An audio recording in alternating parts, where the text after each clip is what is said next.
संवाद या गोष्ठी नहीं थी मान्यवर। अभी अभी एक न्यूज लिंक का खुलासा हुआ है, न्यूज क्लिक का खुलासा हुआ है।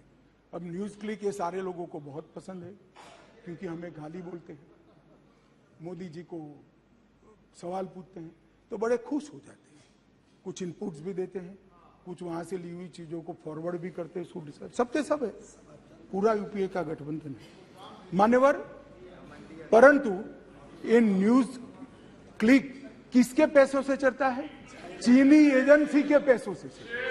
और मान्यवर ये हमें सवाल पूछते मान्यवर, अभी भाई एक मिनट, अभी उनको अपने गठबंधन का नाम बदलना पड़ा। अच्छा नाम था यूपीए, 10 साल सत्ता में भी रह लिए थे, क्या प्रॉब्लम था भाई, नाम क्यों बदला?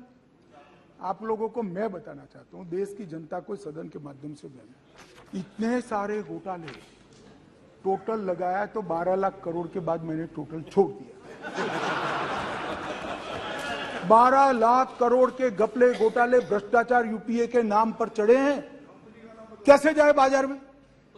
अब जो कंपनी दिवालिया हो जाती है या साख खराब हो जाती है इसकी, तो वो नाम बदल दे, बोर्ड बदल दे, इन्होंने भी नाम बदल दिया मान्यवर।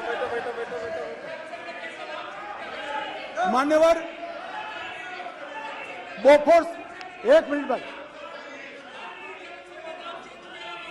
बोफोर्स घोटाला किसने किया? यूपीए ने किया। 2G स्पेक्ट्रम किसने किया?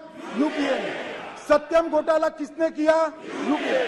कॉमनवेल्थ घोटाला किसने किया? यूपीए। कोयला घोटाला किसने किया? यूपीए ने। टाटा ट्रक घोटाला किसने किया? यूपीए ने। वोट के बदले नोट का घोटाला किसने किया? यूपीए। आदर्श घोटाला किसने किया? यूपीए ने। नेशनल हेराल्ड का घोटाला किसने किया? यूपीए। वाड्रा का डीएलएफ घोटाला किसने किया? यूपीए ने। चारा घोटाला किसने किया? खाद्य सुरक्षा बिल का घोटाला किसने किया? गाजियाबाद प्रोविडेंट फंड घोटाला किसने किया? हर्षद मेहता शेयर बाजार का घोटाला किसने किया? हसन अली का हवाला घोटाला किसने किया? आईपीएल का घोटाला किसने किया? LIC हाउसिंग का घोटाला किसने किया? मधु कोड़ा घोटाला किसने किया? फायर प्रॉन सबमरीन घोटाला किसने किया? और कांग्रेस अध्यक्ष की यात्रा का भी घोटाला किसने किया? अब साहब इनके पास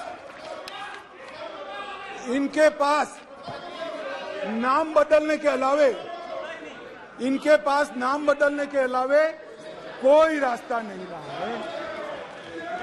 मैं आपको बताता हूं, हमें कोई नाम बदलने की जरूरत नहीं है कि 9 साल में और अटल जी के 6 साल में हमने कोई ऐसा काम नहीं किया जिससे सर झुकाना चाह पड़े, सीना तान कर मैदान में जाएंगे।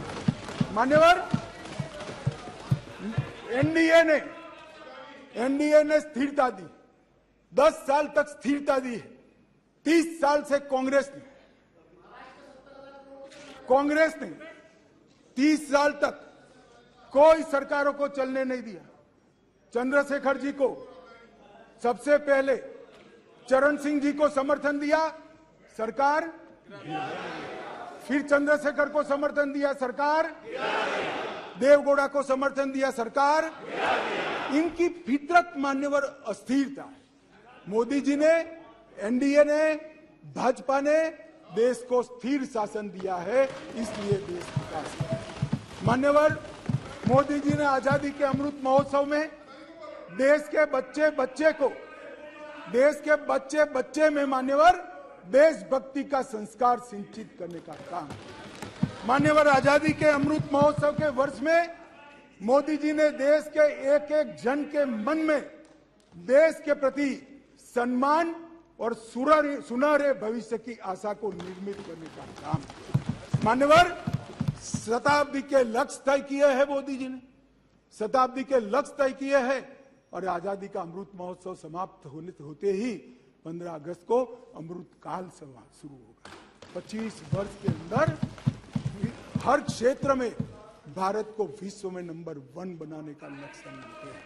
और मैं इनको कहना चाहता हूं, आपको अविश्वास है जनता को इसलिए आजादी के अमृत महोत्सव के वर्ष में भी अगर आप जनता के बीच में जनता के मुद्दों को लेकर नहीं जाएंगे, ऐसे गलत मुद्दे लेकर जाएंगे तो वहीं बैठना पड़ेगा, आपको कितना भी बुरा लगे। मान्यवर, मैं आज इस सदन के अविश्वास की प्रस्ताव की चर्चा के माध्यम से देश की जनता को करबद्ध विनती करना चाहता हूं कि देश को आगे ले जाना है। भारत को ऐसे मोड़ में लाकर मोदी जी ने खड़ा किया है, इसको कोई रोक नहीं सकता। आजादी के अमृत वर्ष में हम सब ने शताब्दी में भारत कैसा होगा इसका संकल्प लिया है। संकल्प को सिद्धि में परिवर्तित करने के ये 25 साल है। एक 5 साल मोदी को दे दीजिए, आने वाले दिनों में भारत विश्व के सब क्षेत्रों में 1 नंबर का देश बनेगा। अंत में मान्यवर, मैं फिर से मणिपुर में दोनों जूथों को, दोनों कम्युनिटी को करबद्ध निवेदन करना चाहता हूं कि कृपया हिंसा छोड़ दीजिए, भारत सरकार के साथ चर्चा में आइए, अकेले चर्चा करते ही इसकी जगह साथ चर्चा करिए, रास्ता निकालिए और फिर से हम खुशहाल मणिपुर जल्द से जल्द बनाइए, यही मेरी अभ्यर्थना है। गिरफ्तारी आप करिए।